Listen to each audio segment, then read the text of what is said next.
C Joseph Vijay எனும் நான்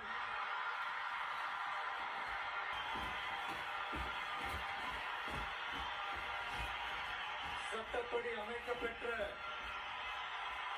இந்திய அரசியல் அமைப்பின்பால் உண்மையான நம்பிக்கையும் மாறா பற்றும் கொண்டிருப்பேன் என்றும் ஜோசப் விஜய் எனும் நான்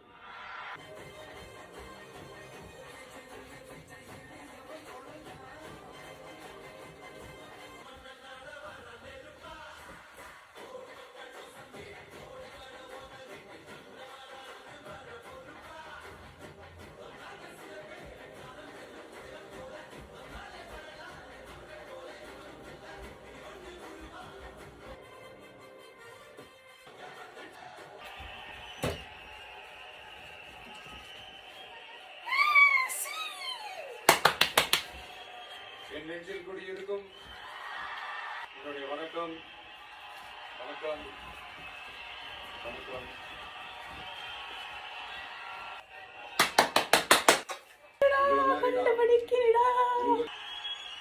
சி ஜோசப் விஜய் எனும் நான் என்ன வந்தாலும் பார்த்துக்கலாம் அப்படின்னு அந்த காட்டு முறை சிங்கம் கரிசிச்சதுன்னா அந்த சவுண்ட்ல ஒரு 8 கிலோமீட்டருக்கு சும்மா அதிரும், எல்லா திசைகளும் அதிரும். அலட்டிக்காம சும்மா தனியா வந்து அத்தனை பேருக்கும் தண்ணி காட்டும். எப்பவும் எதிரையும் தன்னோட தனித்தன்மை இழக்கவே